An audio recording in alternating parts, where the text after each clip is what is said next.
This is probably the best smartphone deal right now. This is the OnePlus 11, OnePlus's flagship phone from last year, and this is on a crazy deal right now. Look, I'm talking about the 16GB, 256GB variant of this phone, which launched initially last year at 62,000 rupees, but right now this is going for 39,000. I know, discount of 23,000 rupees, so great deal, but the big question is, does this still make sense in 2024? Look, if you see this comparison of the OnePlus 11 versus two of the most popular phones under 40k, you'd see that this has some big advantages all around, but you know what, there are some quirks too. This is Rupesh, you're watching Sillycorns. Time to hit that subscribe button, time to hit that bell icon, and time to find out if this is actually a good deal.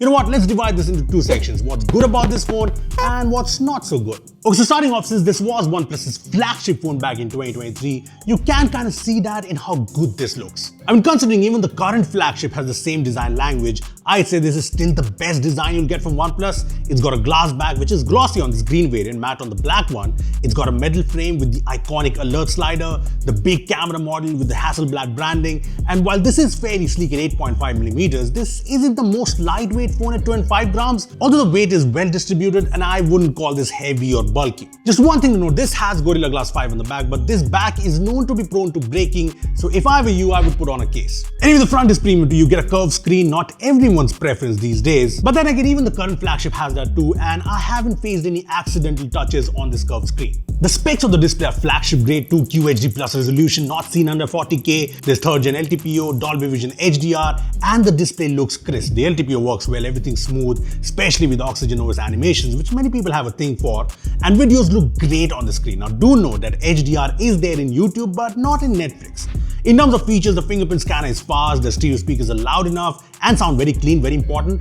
The haptics are also very good and you can customize the intensity. Performance-wise, there's Snapdragon 8 Gen 2, which is powerful, still makes sense in 2024, but what makes this stand out in this segment is 16GB RAM and the fact that this has UFS 4.0 storage, which is something you miss out in the newer OnePlus 12R. The other benchmarks remain great too, throttling is also fine, and the day-to-day performance is smooth and responsive. High-end games are no problem too. I mean, 8 Gen 2 supports the best graphics in most games, and I know there's always doubts around heating in flagship phones, and this does get warm after say 30 minutes of gameplay, but yeah, there's no overheating here. The software is Oxygen OS and it's running the latest Oxygen OS 14 based on Android 14, and unlike a lot of OnePlus phones these days, this has the squeaky clean experience you expect from OnePlus. Plus, this launched with Oxygen OS 13, and this was promised to get 4 OS updates in typical flagship style, and this has already gotten 1 major OS update, so 3 OS updates remaining from now on, which is the same as the OnePlus 12R, so no problems. Now, one of the biggest reasons why I think this is just killer at 39k is the cameras. I mean, you get 3 proper cameras with the shiny Hasselblad tuning, and honestly the combo of the 50MP IMX 890, the 48MP ultra wide angle lens, and the 32MP telephoto lens is just awesome for this segment, but forget specs. The OnePlus 11 takes some really good shots that are comparable to other phones in this segment, even better at times. I mean, the color tone is natural but looks rich, the details are nice, yeah, good stuff. The portrait mode is also good, especially with the telephoto lens, and 2x and 5x shots from the telephoto lens are sharp and actually usable. The ultra wide angle sensor is also very good, definitely more detailed than the 8MP sensors you get. In terms of videos, there's 8K support if you require, yeah, good luck Tarantino. There's obviously 4K too, and you can switch between all the rear cameras when shooting a 4K video, and the lens switching is also smooth. Anyway, the video quality is fantastic for this price segment. There's good colors, good dynamic range, the video is sharp and detailed, and the stability is fairly on point too. Now, the cameras on the OnePlus 11 are really good. Can't call them perfect, especially because the ultra wide angle lens and the telephoto lens are kind of decentish in low light, but under 40k, really good set of cameras. Moving on, I've also heard some debate around the battery life of this phone, but in my testing, the battery life here has been good. Easily lasts a day with a screen on time of 6 hours mostly, and charging remains fast with the 100-watt charger in the box. Apart from all this, there's no issues with the network or calling, so time to move on to what's not so good.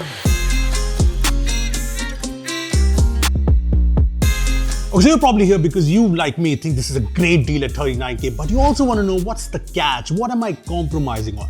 Okay, so first up, this is OnePlus's flagship from last year, but it does miss out on a proper IP rating. I mean, yeah, this has IP64 and not IP67 or IP68, so you can't really wash it under tap in case you drop some biryani on it.